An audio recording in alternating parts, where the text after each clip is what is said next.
ডাঙৰ roll play কৰে মেনেজাৰে সো সেইকাৰণে মেনেজাৰ মানে সঠিক মেনেজাৰ পোৱাটো হেতু এটা ভাগ্যৰ কথা হেতু বহুত ঘটনা আছে ইন্টাৰনেশনালি বহুত এনেকুৱা ডাঙৰ এজেন্সি এন্ড মেনেজাৰ বহুত ভাল কাম কৰিছে কোনবা আৰ্টিষ্টৰ কাৰণে আৰু বহুত বেয়া কামো কৰিছে সো এটু কাৰণে মই কওঁ যে মেনেজাৰৰ ৰোলটো এটা ভাইটাল ৰোল আপুনি আৰু এটা কথা কৈছিলে যে ভাগৰ লগা বুলি মই এটা সৰু এটা ইনসিডেন্ট কওঁ জুবিন গাৰ্গৰ বিষয়ে বিকজ মইও বহুত ওচৰৰ পৰা পাইছো মানুহটোক যোৱা 7 সেপ্টেম্বৰ একেলগে আমি মুম্বাইত পাৰফৰ্ম কৰিছো এটা ষ্টেজত ডক্টৰ ভুৱন হাজৰিকা দেৱৰ 100 ইয়াৰ্স বাৰ্থ সেন্টিনাৰী সো তাতে মানুহজন আহি মোৰ ৰুমতে হুমালে বেলেগ গ্ৰীন ৰুম আছিল তেখেতৰ কাৰণেও গ্ৰীন ৰুম আছিল কিন্তু বেলেগ ৰুমত যোৱা নাই মোৰ ৰুমত হুমালে তাতে মই তাৰ মানে ফেস টু চাই মোৰ লাগিছে যে মানুহটো মেবি মোৰ লাগিছে এটো যে মানুহটো মেবি গাটো ভাল নহয় নাম্বাৰ 1 মই আকৌ পিছফালে গৈ আছো ফ্ল্যাশবেকত মোৰ নমামি বৰাক মই এটা কনসেপ্ট মই কম্পোজ কৰিছিলো সো সেই গানটো কৰাৰ সময়তে যেহেতু জুবিন গাৰ্গ বৰাক ভেলিতে মানে পঢ়াশুনা কৰিছে মই অকল তেখেতকে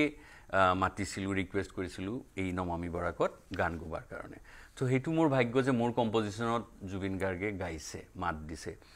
তেতিয়া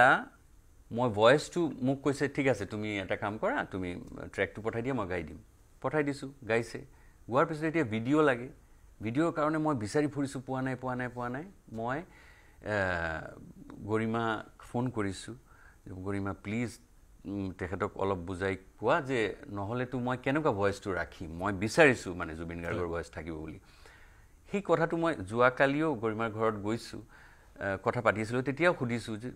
সেই সময়ত মই ফোন কৰিছো ফুটবল খেলি আছে মংগলদৈত আৰু মোক ভিডিওটো দিয়া মানে কৰিব পৰা নাই তাৰ পিছত সামহাউ মেনেজ কৰি তাৰ লগত কন্টেক্ট হল মই ৰিকুৱেষ্ট কৰিলো যেতিয়া এই প্লিজ মোৰ ভিডিওটো কৰি দিয়া মোক কলে যে এই মোকে খালি বিচাৰি থাকে মানুহে মানে হেতু যে এটা দিনত ফুটবল খেলি আছে সন্ধিয়াৰ গান ৰেকৰ্ড কৰি আছে মানে এটো এটা ওভাৰ এক্সপেক্টেশন আমি কৰিছো একচুয়ালি মানুহৰ পৰা ওভাৰ এক্সপেক্টেশন মানুহটো মানে নিজৰ ৰাইজৰ কাৰণে ইমানখিনি হেল্প কৰি আছে গানো গাই আছে গৰিমা কালি কলে যে ফুটবল কিয় খেলে এই ফুটবলৰ পৰা যে অলপ কালেকশন হয় সেই পইচা বিলাক মানুহক দিব বুলি মই মানে আচৰিত হৈছো মানুহটোক যিমানে দিন গৈ আছে আৰু যেনে জানি আছো আৰু এক্সপ্লোৰ কৰি আছো মানে এনেকুৱা মানুহ আজিৰ দিনত আছিলে আৰু এই মানুহটো আমাৰ নিজৰ ওচৰত পাইছো এটো আমাৰ মানে ভাগ্য হসা